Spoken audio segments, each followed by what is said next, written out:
What have fibromyalgia, chronic pain, anxiety, depression in common?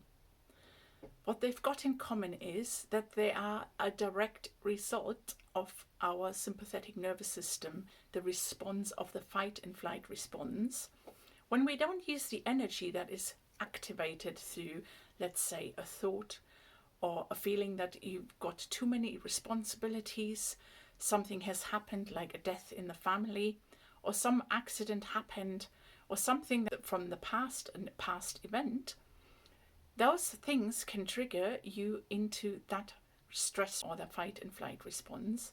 And if you don't use that energy, you become more numb and more disconnected, because the disconnection really happens when we have adrenaline and cortisol, the two main stress hormones, or the hormones that activate us to fight, for example with cortisol, or adrenaline that enables us to run. Adrenaline is pumped into our extremities and we have the ability to run, and that's why the immune system or the digestive system, or even only our part of our brains that are responsible for running and stuff, are actually turned off, and we feel disconnected, and we feel even more disconnected if we don't actually use that energy to run or to fight. If we have a thought of loneliness, a thought of, oh my God, tomorrow is this going to happen?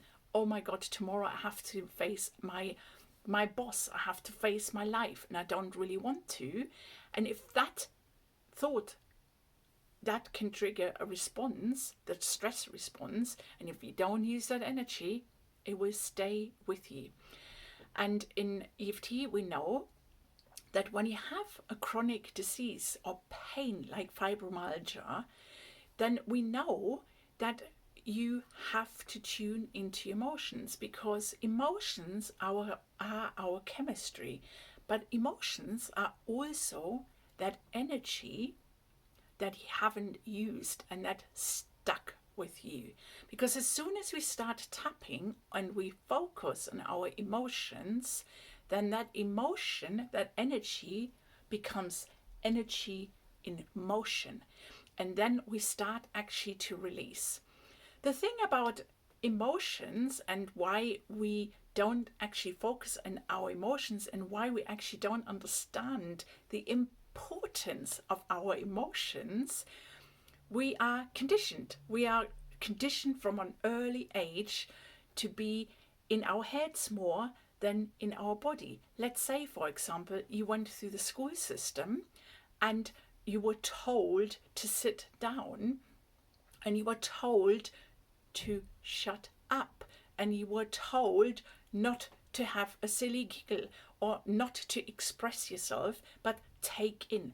That was the first conditioning of disconnecting from your body, because you were in a strange place. That might have been even frightening. That might have even actually given you a stress response that started this disconnection.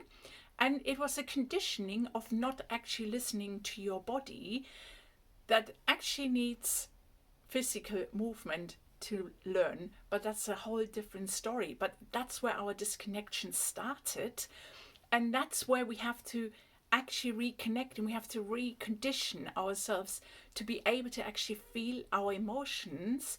Because when we are, for example, in pain or we experience anxiety, then we have to let ourselves feel those emotions instead of pushing it away, instead of disconnecting even more. Or I've got high anxiety levels, more disconnection, instead of connecting. How do I feel? And where in my body do I feel this? Or with chronic pain, you want to push it away, you just don't want to know, you just want to get rid of it, instead of saying, how do I feel about this pain? And what actually happened before that pain started? Now, I would not recommend to do this on your own. Same as with driving a car with a driving instructor, you need to learn to focus your energy back, or your attention back, to your emotions, so you can start making those emotions become energy emotions to release them, because we're not getting rid of this energy, that emotion, those chemistry that we're stuck, stay with us and they are stuck with us. And in order to do that, we focus on our emotions, because emotions are actually, every pain is emotional. Okay, so in order to release your stuck energy, get in touch with me. There is a link underneath my profile or underneath this video. I always have to say, this is of course no medical advice.